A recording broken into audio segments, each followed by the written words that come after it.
আসসালামু আলাইকুম রহমতুল্লাহ। 12 দিন বয়সে গাম্বুরো ভ্যাকসিন করলাম।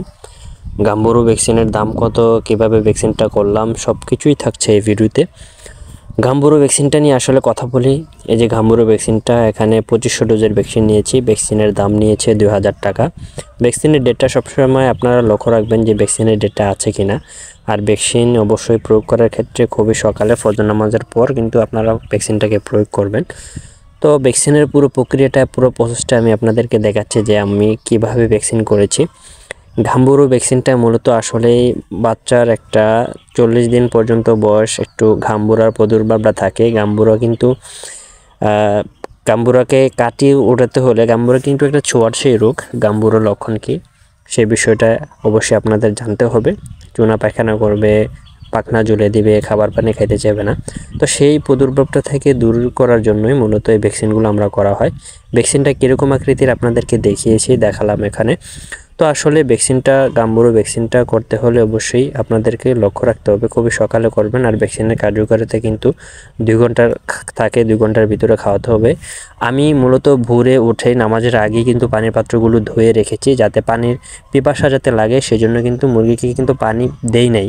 তো সেক্ষেত্রে আমি 7 লিটার পানি নিয়েছি। 7 লিটার পানি যাতে 2 ঘন্টার ভিতরে ভ্যাকসিনটা খায়, সেই ক্ষেত্রে সেরকম পানি কিন্তু আমি ব্যবহার করেছি। তো অবশ্যই আপনাদেরকেও সেরকম লক্ষ্য রাখতে হবে যেন পুরো পানিটা যেন 2 ঘন্টার ভিতরে খেয়ে ফেলে, কারণ কি 2 ঘন্টার পর হলে ভ্যাকসিনের কার্যকারিতা নষ্ট হয়ে যায়। তো আমি একে একে ভ্যাকসিনের যেই পাত্রগুলো আছে, পানির পাত্রগুলো, ভ্যাকসিনটা আমি দিয়ে দেবো সেখানে। ভ্যাকসিনগুলো আমার দেওয়া হয়ে গেলে আমি আস্তে আস্তে কিন্তু একে একে কিন্তু খুব দ্রুততার সাথে কিন্তু আমি ভ্যাকসিনের যে পানিটা, সেটা আমি পানির জিঙ্কারগুলো আস্তে আস্তে দিয়ে দিতে হবে। এখন আপনারা দেখতে পাচ্ছেন পানি যে দিচ্ছি, মুরগি কিন্তু এসে পানি খাচ্ছে, কারণ কি এদের পিপাসা আছে।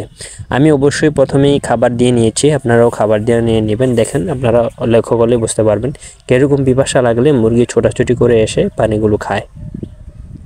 অবশ্যই মুরগির পিপাসা লেগে আপনি কিন্তু ভ্যাকসিনগুলো করতে হবে। যদি ভ্যাকসিনগুলো না খায়, ভ্যাকসিনগুলো নষ্ট করে ফেলে, তাহলে কিন্তু আপনাদের এই বাচ্চা কিন্তু পরিপূর্ণভাবে ভ্যাকসিনটা খাওয়া হলো না। সেক্ষেত্রে আপনাদেরকে অবশ্যই ভ্যাকসিনের পানিটা দিয়ে অবশ্যই নেড়ে চেড়ে দিতে হবে।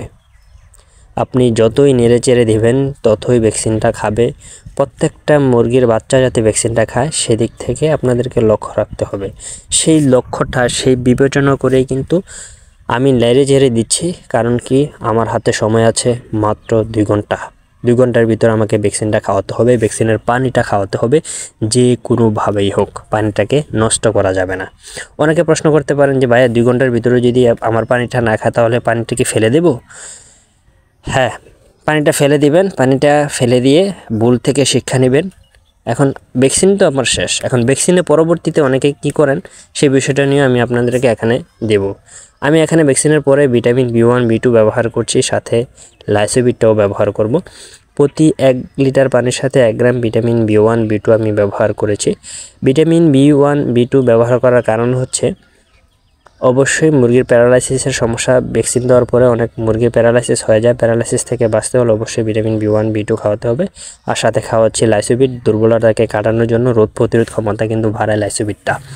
তো লাইসোবিটটা ব্যবহারটা এর আগেও ভিডিওতে আমি বলে দিয়েছি, এখনও বলছি যে 1000 মুরগির জন্য 30 গ্রাম লাইসোবিট ব্যবহার করবেন। আর আমি যেহেতু 500, সেক্ষেত্রে আমি 70 গ্রাম লাইসোবিট ব্যবহার করেছি। পর্যায়ক্রমে যেই ওষুধগুলো পানির সাথে ভালোভাবে মিশিয়ে আমি কিন্তু পানির জিঙ্কারগুলোকে উঠিয়ে ভালোভাবে ধুয়ে কিন্তু আবার নতুন করে এই ওষুধের পানিটা দিচ্ছি। অবশ্যই ওষুধের পানিটা কিন্তু লিমিট নাই, যতক্ষণ মন চায় আপনারা খাওয়াতে পারেন। এই ছিল আজকের ভিডিওতে। সকালে ভালো থাকুন, সুস্থ থাকুন। আসসালামু আলাইকুম রহমতুল্লাহ।